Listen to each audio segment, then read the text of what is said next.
Hello students, welcome Hushamdid and Hushgaldanes. Today I'm going to proceed the same discussion we have been started on the play Hedda Gabler. We have been discussed the characters, all the major characters, but today I'm going to discuss the themes with you. Let's discuss the major themes of this modernist play Hedda Gabler by Henrik Ibsen. There are 4 to 5 major themes, which include the power, influence, the quest for power and influence, the patriarchy and the society versus the individual, then the affairs, love, marriage, sexuality, and jealousy. They can be also the themes of this play, but beauty, farce, and tragedy can also fall into the category of the relevant themes of this very play, Hedda Gabler. Let's discuss each of them individually. As far as the question of power and influence is concerned, every character in this very play, Hedda Gabler, seeks or she is in quest of getting power to exercise his own will or to her own will or to exercise her own influence on the society, not only on the society but also on the lives of other people who are living or who have some part in their life. They all have a quest for power and for influence on the lives of others. As some critics say that the very play seems a series of personal campaigns for the control. So every character is just fighting the campaign to get or to win the control over the society, to become dominant, to win domination over oneself, over the others, and across the whole society, over and across the whole society. So this very thing, power and getting influence on the lives of others, is the primary theme of this very drama, Hedda Gabler. We can find this in Hedda's character, we can find in the character of Elert Lovberg, we can find in the character of Judge Brack and T.L. Wested as well. Okay, struggle for powers, struggle for becoming better isn't bad, because George Desmond is also struggling to become better, to get better position in his life, in his career, but he is not defaming others or he is not harming others. So quest for power, quest for getting improvement and dominance isn't bad if it isn't harming others. So Tasman, as compared to the rest of the characters, Tasman and Tia, both of these characters, they want domination, they want influence, but they want this for themselves, not for exercising their power and influence on the lives of others. If they have the control of the lives of others, they have an intention or they have an aura to use it in positive sense, not in negative sense. But most of the power struggle in the play, all of these struggles are petty and negative, because everyone wants to get more and more, to become more and more, to become more and more professionally prestigious, to become more and more powerful, to become more and more socially acknowledged.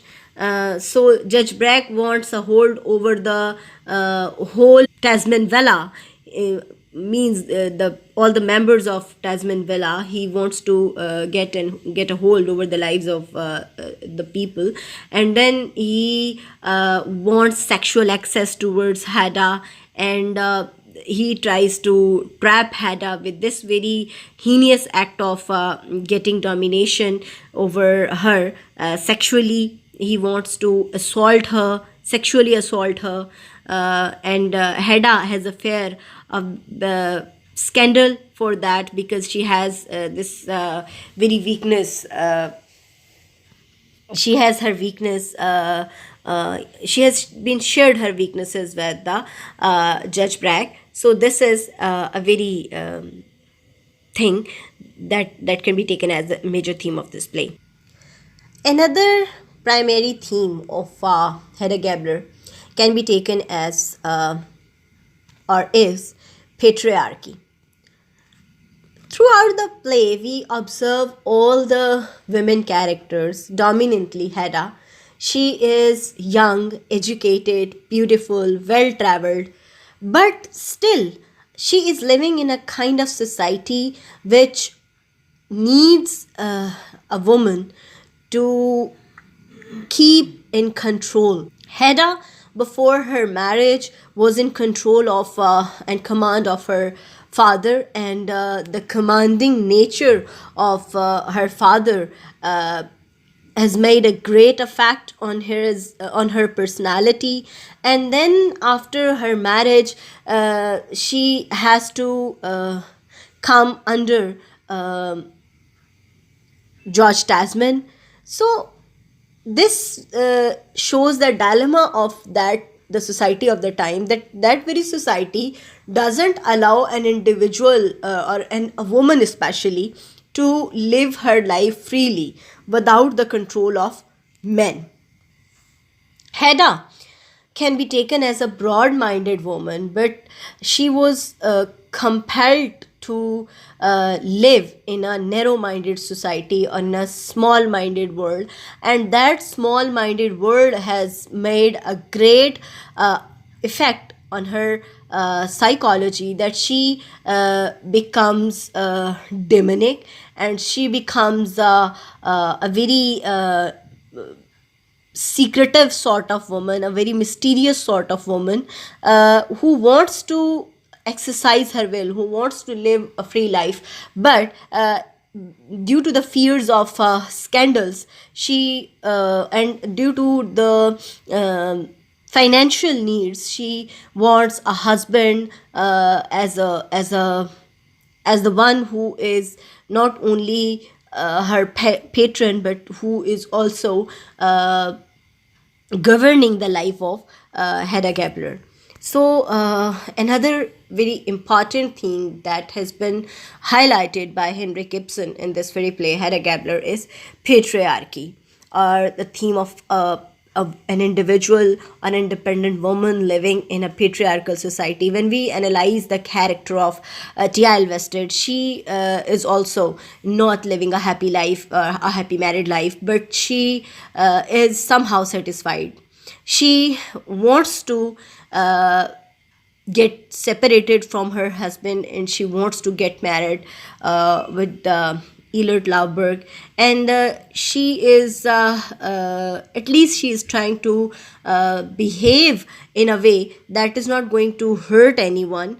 But again, the patriarchal control of the society and the patriarchal mindset of the society is evident in the actions of both Hedda and Tia. The next theme is society versus individual. When we analyze the play with this theme, society versus individual, we find that throughout Ibsen's career, Ibsen investigated the interplay between modern society and the individuals, or particularly the heroic individuals. In this one, he is toned towards Hedda, toward the character of Hedda, although he has portrayed her as a demonic figure, but this also shows a regard, a privilege to the characters like Tia Elvested, who are positively trying to improve their lives, unlike Hedda. Well, the ordinary members of the society whom Ibsen represents, they tend to be materialistic and uncommitted to anything other than maintaining their status and their lifestyle and their personal interests. This the thing is actually analyzed by Ibsen on that time, and he has tried to depict in different stories in his dramas. Not only in stories but also in different scenarios, he has tried to represent it, this type of struggle between individual and society, rather individual versus society. The other themes can be love, marriage, sexuality, jealousy, fear of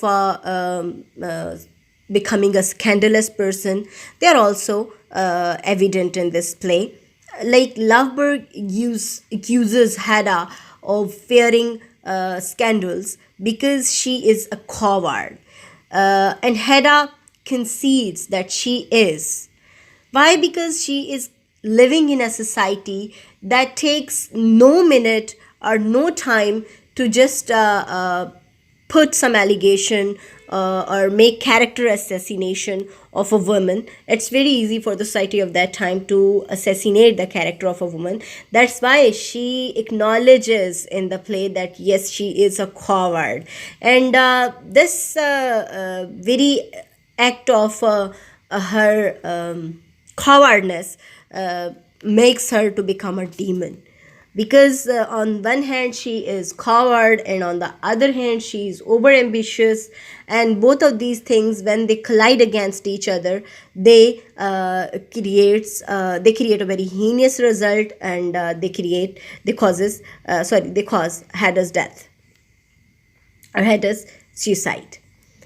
uh, it is not only that, but it is perhaps her marriage to the mediocre person, Tasman, that represents the far greater concession to her cowardice. Uh, there isn't any kind of love bond between Hedda and Tasman. They are just living or dragging their lives in the whole play. Hedda chose Tasman for due to his socio-economic position and his respectability in the society, and because she wants to be a socially acknowledged member of the society, and she has a fear of losing the marriageability, or because she was getting older with every passing year. So out of all these fears, she decides to marry George Tasman, with whom she has no mental, psychological, or emotional compatibility.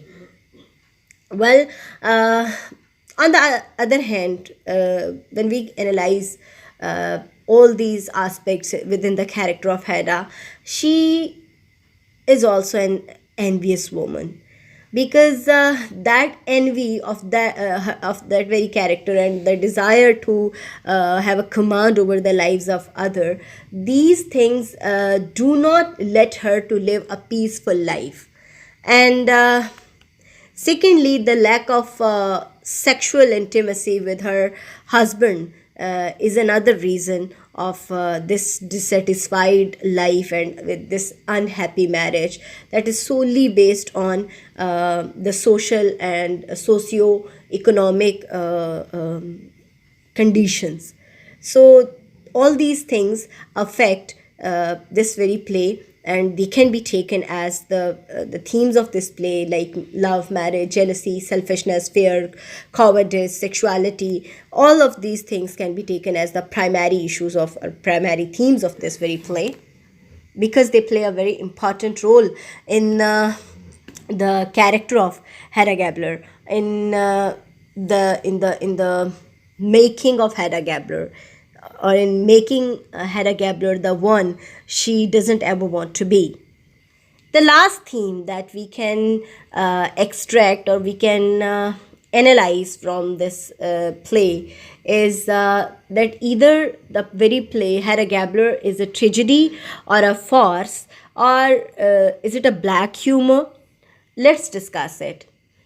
Modern life, it leads to Hedda's sensitive mind is full of routine ugliness. Hedda doesn't like modern life, and she thinks that this very modern life is monotonous, is and it's ugly. She wants something more in this. She wants something that excites her soul, that excites her passions. Uh, well, that's why she finds the routine life, the routine modern life, as ugly and monotonous. Another thing is that she finds it ugly and monotonous is because nothing is sacred. People become sentimental about personal trifles, as Tasman is about the slippers his aunt Rena embroidered for him, and which his aunt Julie brings for him as a gift. So that's why she thinks that this modern life is petty. Perhaps it's not about only the modern life, the pettiness of modern life, but it is also the pettiness of the mindset in which she's married, of the family in which she is married, because she's from the high class and she has to marry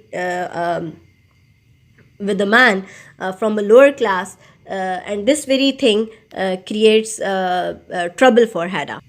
In the very play, nobody is loyal to anyone except themselves. They are, whatever they are doing for their personal growth, they are doing for their personal gain, they are doing for their personal benefits, personal advantages. So nobody is loyal to anyone in this very play. Everyone is craving for personal gain, no hope for an individual, for love and affection. The whole scenario of this play, this can make it, and this can say that the whole scenario of this very play makes it a black comedy or a black humor or farce. This can be enough in terms of the themes of Hedda Gabler. Thank you so much for today. Allah Hafiz.